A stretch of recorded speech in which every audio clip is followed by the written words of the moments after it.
नमस्कार, मध्य प्रदेश की खबरों में आपका स्वागत है। मैं हूं आपके साथ शैलजा त्यागी। तो इंदौर के भागीरथपुरा क्षेत्र में दूषित पानी से फैली बीमारी के प्रकोप को गंभीरता से लेते हुए मुख्यमंत्री डॉक्टर मोहन यादव बुधवार को विशेष विमान से इंदौर पहुंचे। सीएम ने प्रदेश पुरा चौराहे से सीधे वर्मा नर्सिंग होम का रुख किया। यहां 17 मरीज भर्ती हैं, जिनसे मिलकर उन्होंने स्वास्थ्य स्थिति जानी और एक मरीज ने बताया कि पानी पीने से उल्टी दस्त शुरू हो गए, लेकिन समय पर इलाज मिला तो जान उसकी बच गई। और इसके बाद सीएम ईएसआईसी अस्पताल, टीएनए हॉस्पिटल और शेल्बी हॉस्पिटल पहुंचे, जहां प्रभावितों और परिजनों से बातचीत की।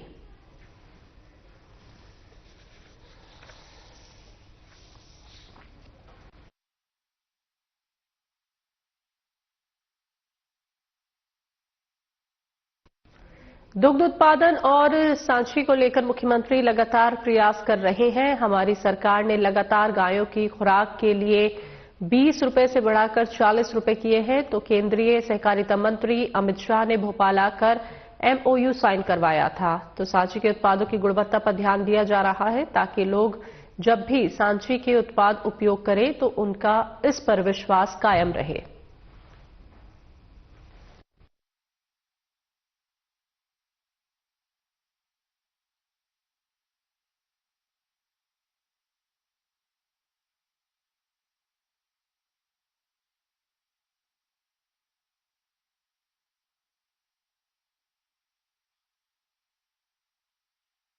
मुझे लगता है कांग्रेस पार्टी को अपने सीमा में रहना चाहिए, अपनी मर्यादा में रहना चाहिए। वो ये सलाह दे कि चीफ सेक्रेटरी को कब बैठक करना चाहिए, मैं पहली बार सुन रहा हूं।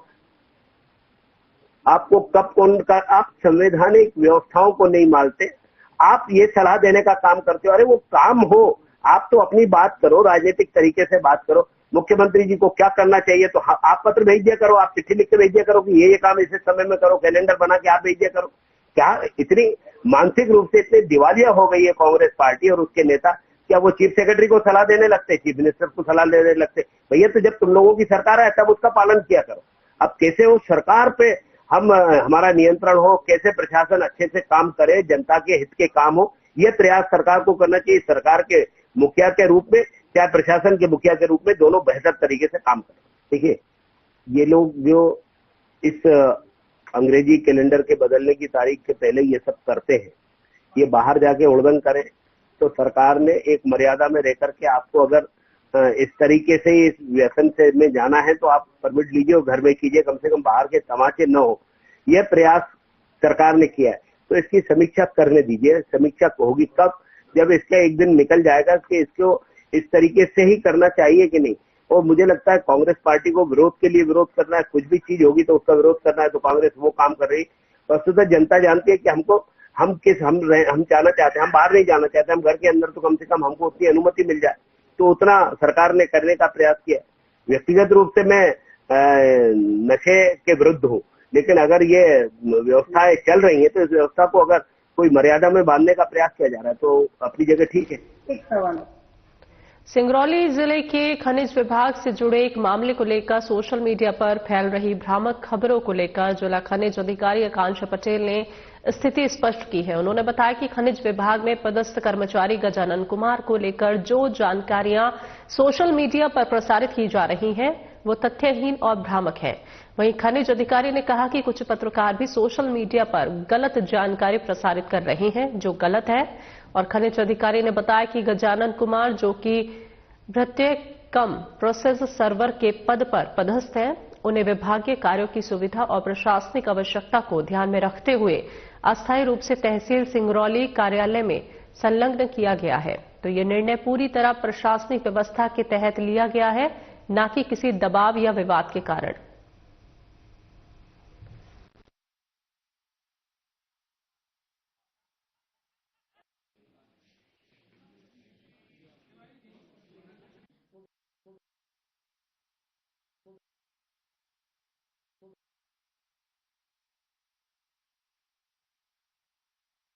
ये सोशल मीडिया पर, फेसबुक पर जो एक दो लोग हैं, पत्रकार हैं, और उन्होंने अपना एक ऑडियो जो है, हमारे जो कर्मचारी गजानन बेगा प्रोसेस सर्वर है, उनका एक ऑडियो डाला है और विभाग के ऊपर गंभीर आरोप लगाए हैं।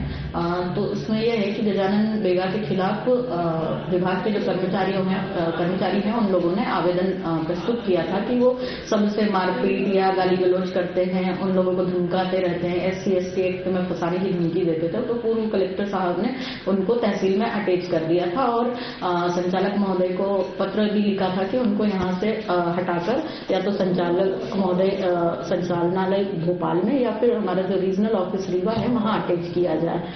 तो उसके बाद से जब गजानन जी को यहाँ से हटाया गया है, उसके बाद से वो यही पत्रकारों के साथ मिलकर इस तरह से विभाग पर दबाव बनाने के लिए इस तरह के अफवाहें और इस तरह की भ्रामक जानकारी सोशल मीडिया पर प्रेषित कर रहे हैं। और जो ये पत्रकार हैं कि सोशल मीडिया पर चला रहे थे, फिर वो वापस हटा लेते हैं, वो विभाग पर दबाव बना रहे हैं और ब्लैकमेलिंग का काम कर रहे हैं। और इस तरह की इस खबर में ऐसी कोई सच्चाई नहीं है। वो विभाग के लोगों को और विभाग के कर्मचारियों को परेशान कर रहे हैं। भोपाल के लाल घाटी स्थित नव निर्माणाधीन नमो ओपन का महापौर मालती राय ने निरीक्षण किया, जहां पर उन्होंने मीडिया से बात करते हुए कहा कि नमो उपवन ये हमारे देश के प्रधानमंत्री नरेंद्र मोदी के नाम पर है और इसीलिए हमने इसको नमो उपवन का नाम दिया है। ये लगभग 3 एकड़ के एरिया में है जो कि खाली पड़ी हुई थी और यहां पर पूरे में पहाड़ी है। इस पहाड़ी को लेकर विचार किया गया कि इस पहाड़ी को सौंदर्यीकरण में परिवर्तित किया जाएगा और इसलिए हमने इस पहाड़ी को नमो उपवन बनाने का एक प्रस्ताव मध्य प्रदेश सरकार को भेजा था। इसमें सरकार द्वारा राशि नगर निगम को मिली है। वहीं उन्होंने ये भी कहा कि इसमें हमारा विचार है कि हम इसको मध्य प्रदेश का ऐसा नमो वन बनाएं जिससे कि लोग इसका आनंद ले सकें।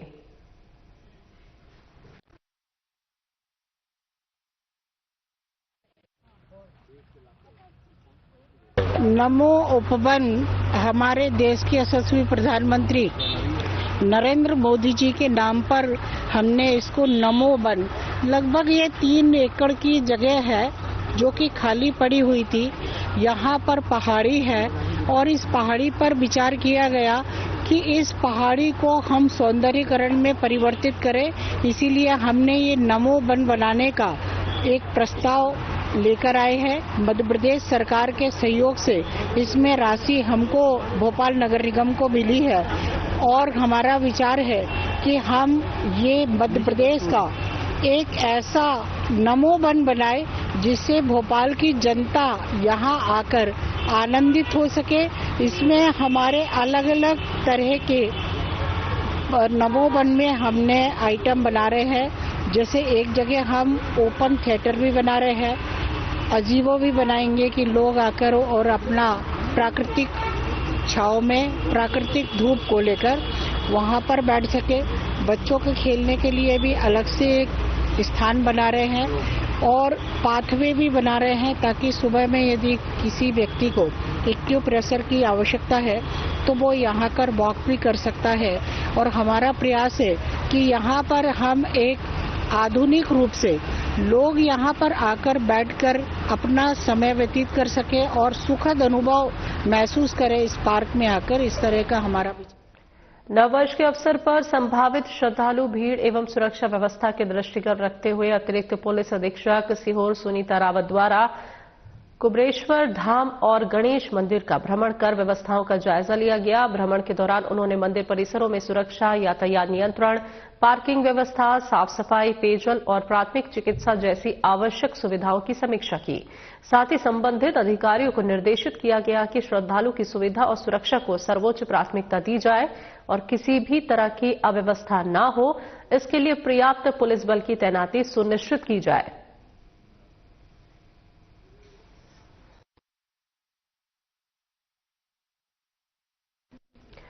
तो नववर्ष को देखते हुए पुलिस अधीक्षक के निर्देश पर कोतवाली थाना क्षेत्र में चेकिंग पॉइंट लगाकर वाहनों की चेकिंग की जा रही है और इसी क्रम में पुलिस को मुखबिर से सूचना मिली थी कि ग्राम पिपलिया मीरा बड़नगर रोड पर चंपालाल के खेत में एक व्यक्ति भारी मात्रा में गांजा रख रहा है और वहीं पुलिस टीम ने दबिश देकर आरोपी को गिरफ्तार कर लिया और 10 किलो 610 ग्राम अवैध गांजा जब्त किया गया है।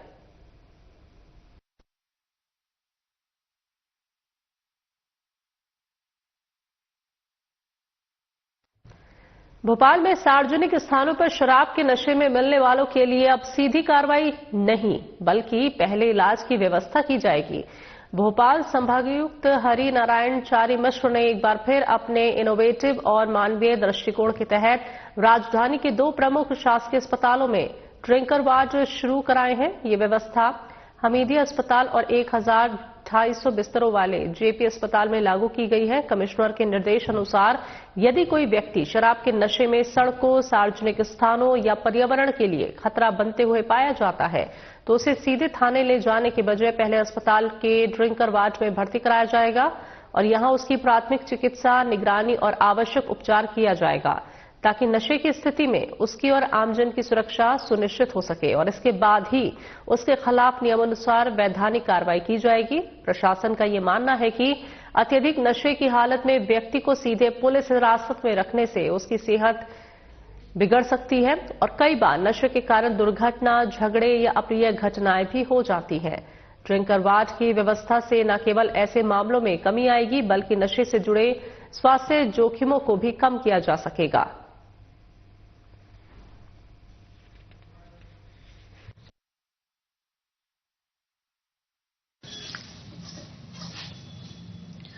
आने वाले 2 दिन पुलिस की सख्त चेकिंग अभियान जारी रहेगा। खासतौर पे हम जानते हैं कि लगभग 75 जगहों पे 1,500 से ज्यादा पुलिसकर्मी अलग अलग जगहों पे बैरिकेटिंग और ब्रेथ एनालाइजर के साथ चेकिंग करेंगे।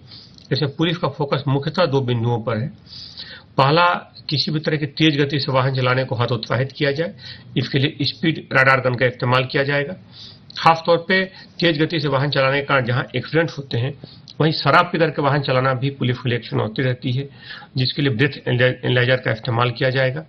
दूसरी तरफ जिन लोगों के आपराधिक रिकॉर्ड हैं उनके खिलाफ पुलिस ने बड़ी संख्या में प्रतिहतात्मक कार्रवाइयां शुरू की हैं ताकि मारपीट और चाकूबाजी जैसी घटनाओं को शून्य पर लाया जा सके, न्यूनतम स्तर पर लाया जा सके। आने वाले समय में उम्मीद है कि अगले 2 दिनों में उत्साह और उल्लास के साथ नए साल का स्वागत होगा, लेकिन किसी भी तरह की घटनाओं से हम मुक्त होकर एक बड़े ही सुरक्षित माहौल में इस आयोजन को समर्पित करें। मोहन बड़ौदिया पुलिस ने आमजन को संदेश दिया कि नए साल को लेकर थाना क्षेत्र में सुरक्षा के कड़े इंतजाम किए गए हैं। पुलिस ने साफ कहा है कि किसी भी तरह की अव्यवस्था या हुड़दंग बर्दाश्त नहीं की जाएगी और इस दौरान पुलिस बल सड़कों पर मुस्तैदी के साथ नजर आई, जिससे लोगों में सुरक्षा का भरोसा बढ़ा। और मोहन बड़ौदिया थाना प्रभारी भीम सिंह पटेल ने बताया कि नए साल को लेकर पुलिस पूरी तरह से सतर्क है। उन्होंने लोगों से अपील की है कि नए साल की शुरुआत शांति और सौहार्द के साथ करें और किसी भी तरह के विवाद से बचें। पुलिस द्वारा लगातार चेकिंग अभियान चलाया जाएगा। जगह जगह पॉइंट लगाकर 2 पहिया और 4 पहिया वाहनों की सघन जांच की जा रही है। वहीं यातायात नियमों का पालन करने वाले लोगों को गुलाब देकर सम्मानित किया गया।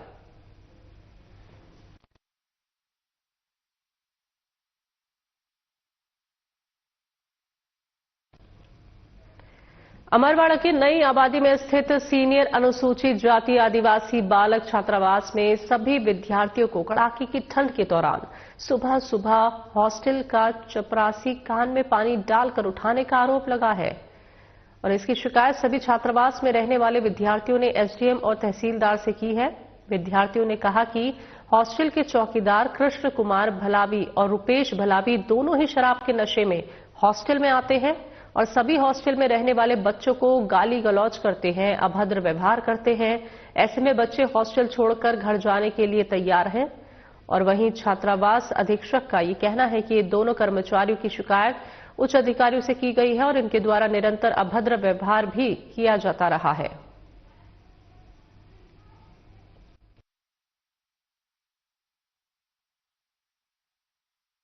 प्रकाश डहरिया है। मैं अनुसूचित जाति जनजाति बालक छात्रावास से आया हूँ। हमारे छात्रावास के 2 कर्मचारी कृष्ण कुमार और रुपेश भैया हमारे साथ अभद्र व्यवहार करते हैं, बाकी बच्चों के साथ भी करते हैं। इससे पहले हमने जिला स्तर पे सूचना दी थी लेकिन कुछ कार्रवाई नहीं हुई है। हम चाहते हैं कि उनको जल्द से जल्द हटवाया जाए, नहीं तो हम छात्रावास छोड़ देंगे। मेरा नाम विपिन मास्कोले है। मैं सीनियर बालक छात्रावास अमरवाड़ा से आया हूँ और हमारे जो कर्मचारी लोग हैं कृष्ण कुमार और रुपेश भैया, वो हमारे साथ बहुत गंदा व्यवहार करते हैं। सुबह पानी डाल कर उठाते हैं और गल्ला चोरी करते हैं। और हम लोगों ने एसी सर के साथ मतलब एसी सर को भी कंप्लेंट किए थे, लेकिन एसी सर ने उनका कुछ नहीं किए, क्योंकि एसी सर भी उनके कुछ रिलेशन में लगते हैं। इसलिए हम कहना चाह रहे हैं कि अगर वो लोग नहीं निकलेंगे तो हम लोग छात्रावास छोड़ेंगे। आष्टा पुलिस ने बुधवार को एक बड़ी चोरी का खुलासा किया है। दरअसल एक ट्रक ड्राइवर ने अपने मालिक के कंटेनर से 14 लाख रुपए का माल चुराने की साजिश रची थी। आरोपी ड्राइवर पुलिस और ट्रक मालिक को गुमराह करता था और चोरी का माल और घटना में इस्तेमाल आयसर वाहन जब्त कर लिया गया है। ये मामला 29 दिसंबर को सामने आया, जब अर्पित एक्सप्रेस ट्रांसपोर्ट के सुपरवाइजर सुनील चौहान ने आष्टा थाने में रिपोर्ट दर्ज कराई। उन्होंने बताया कि ट्रक कंटेनर से ड्राइवर मंगलेश मालविया 24 दिसंबर को सूरत से 188 गठान कपड़ा और 21 कार्टन अगरबत्ती लेकर बिहार के लिए रवाना हुआ था। 25 दिसंबर को 27 दिसंबर के बीच कंटेनर से माल चोरी होने की सूचना मिली थी। उनकी रिपोर्ट के आधार पर आष्टा थाने में मामला दर्ज कर संदेह के आधार पर वाहन चालक से पूछताछ की गई और वो लगातार अपना बयान बदलता रहा। कड़ाई से पूछताछ करने पर आरोपी ने अपना जुर्म कबूल कर लिया है।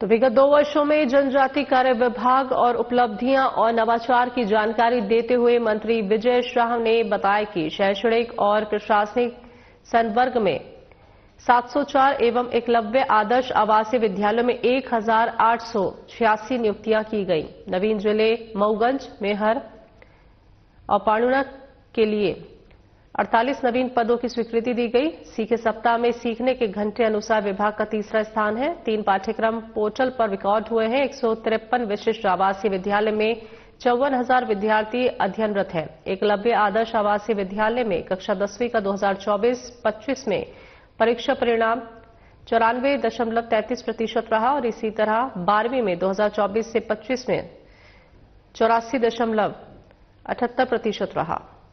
तो 1,593 छात्रावास, 1,078 आश्रम शालाओं और 153 विशिष्ट आवासीय संस्थानों में 2,03,000 विद्यार्थी लाभान्वित हो रहे हैं।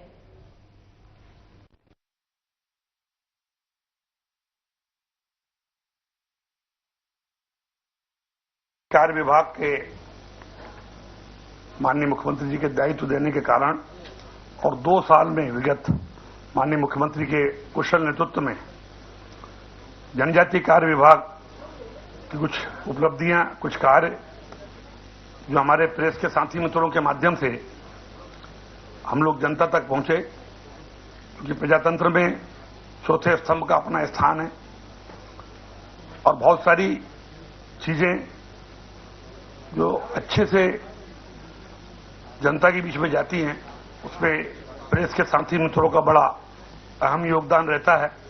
देखिए, कर्मयोगी के माध्यम से और आजीविका मिशन के माध्यम से बहुत सारे हमारे प्रशिक्षण चल रहे हैं। हर चीज को चूंकि आधा घंटे में संभव नहीं है। आदि कर्मयोगी, धरती आवा, जहां आदिवासी बंधुओं को बंधन केंद्र, वहां छोटे छोटे चीजें बनाकर जीविकोपार्जन से उनको पैर पे खड़े करना, वो भी लगातार हमारी चलने वाली स्कीम है। और आने वाले समय में हर जिले में हम उसको प्रशिक्षण के माध्यम से 2, 4, 5 जगह थे, 500 जगह थे, अब हमने निर्देश दिए एक भी छात्रावास, चाहे वो 50 सीटर हो या वो 500 सीटर हो, सीसीटीवी कैमरे, थंब इम्प्रेशन मशीन, और जो बच्चे खा रहे वो खाने का भी फोटो भेजो, ताकि वो अच्छा खा रहे कि नहीं खा रहे, कौन मिलने जा रहा है नहीं जा रहा, कितने बजे बच्चा कौन मिलने आया, सारी सुरक्षा की व्यवस्था जो यहां पर रहेगी। और जहां तक आपने कहा कि पुलिस वेरिफिकेशन, उसके बारे में मुझे अभी जानकारी नहीं, चूंकि जो सुरक्षा गार्ड हम रखते हैं गांव को ही रखते हैं और कलेक्टर रेट पे रखते हैं। वो उस बार इसको जरा समीक्षा एक बार करना चाहिए। ठीक सवाल आपका कि अगर वो सुरक्षा, एक मिनट बात तो जान दो भाई, हमको सीखने को मिलेगा ना, मिल रहा है ना। अगर वो सुरक्षा व्यवस्था में है तो अनिवार्य रूप से हम आपको विश्वास दिलाते हैं कि आने वाले शिक्षण सत्र से एक भी व्यक्ति ऐसा नहीं होगा जो बिना पुलिस सुरक्षा के, बिना जांच के हम उसको रखेंगे। एमपी के सूक्ष्म लघु और मध्यम उद्यम मंत्री चैतन्य काश्यप ने अपने विभाग के 2 साल की उपलब्धियां और रिपोर्ट कार्ड प्रस्तुत किया। सीएम डॉक्टर मोहन यादव के नेतृत्व में सूक्ष्म लघु और मध्यम उद्यम ने इन 2 सालों में कई उपलब्धियां हासिल की हैं। सीएम प्रदेश को अभ्युदय मध्य प्रदेश बनाने की दिशा में तेजी से काम कर रहे हैं। 2025 को उद्योग और रोजगार वर्ष के रूप में मनाया और जहां उज्जैन से रीजनल इन्वेस्टर समिट के साथ आगाज हुआ, जिसके लिए केंद्रीय मंत्री अमित शाह ने भी सीएम डॉक्टर मोहन यादव की तारीफ की। 8 स्थानों पर रीजनल इन्वेस्टर समिट के जरिए से उद्योग और रोजगार का नया वातावरण बना। इससे निवेश के रास्ते खुले तो वहीं रोजगार भी सृजित हुए।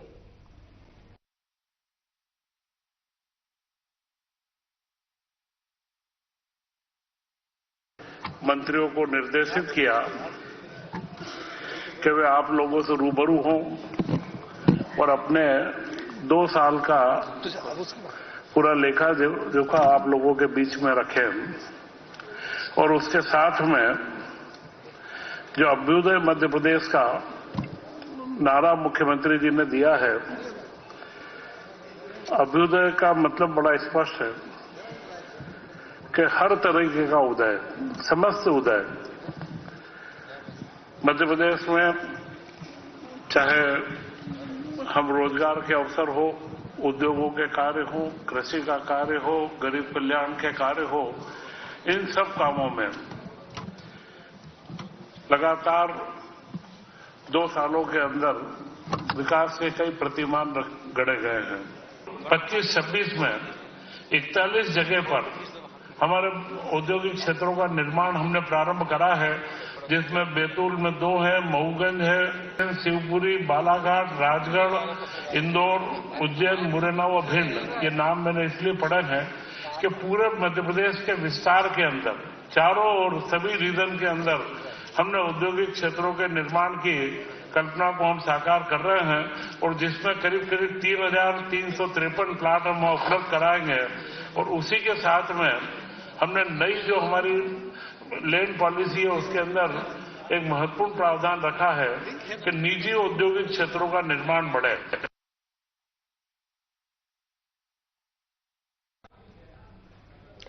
मुख्यमंत्री डॉक्टर मोहन यादव के हनुवंतिये को वैश्विक पर्यटन स्थल के रूप में विकसित करने के विजन अनुसार पर्यटन विभाग सतत प्रयास कर रहे हैं। इसी क्रम में प्रसिद्ध जल पर्यटन स्थल हनुवंतिये में जल महोत्सव का भव्य शुभारंभ हुआ।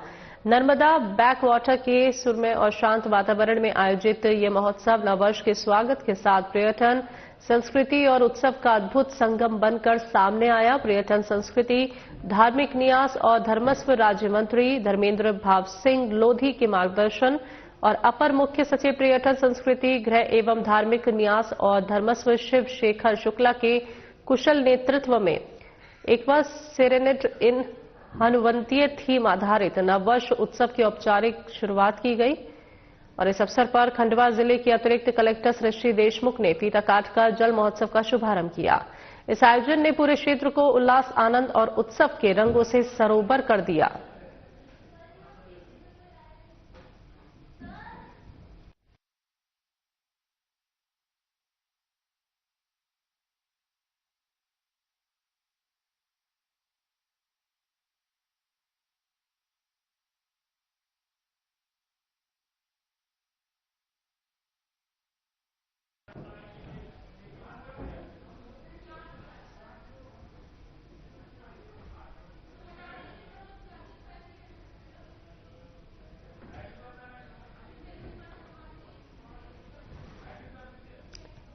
तो आपको बता दें कि जिस तरह से इस महोत्सव का शुभारंभ किया गया है, तो लोगों को इससे कहीं ना कहीं राहत मिलेगी, लोगों को सहूलियत मिलेगी। तो भव्य तरीके से शुभारंभ किया गया है और जल महोत्सव का ये शुभारंभ है।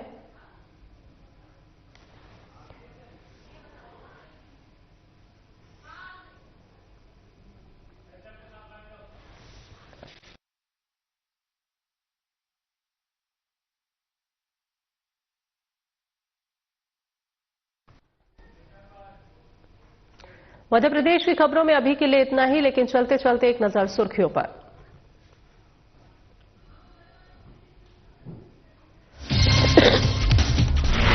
गंदा पानी पीने से लोग बीमार, अस्पताल में मरीजों से मिले सीएम ने मरीजों का जाना हालचाल।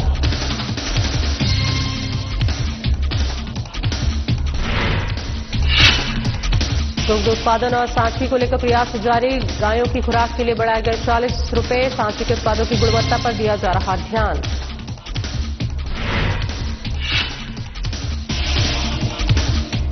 एएसपी ने कुबेरेश्वर धाम गणेश मंदिर का किया भ्रमण, सुरक्षा व्यवस्थाओं का लिया जायजा, कहा श्रद्धालु की सुविधा और सुरक्षा को दी जाए प्राथमिकता।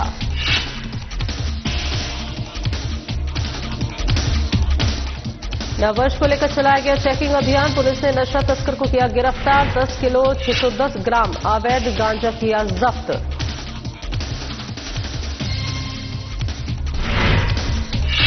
और हॉस्टल की चपरासी पर गंभीर आरोप, बच्चों के कान में पानी डालकर उठाने का आरोप, बच्चों ने एसडीएम से की शिकायत।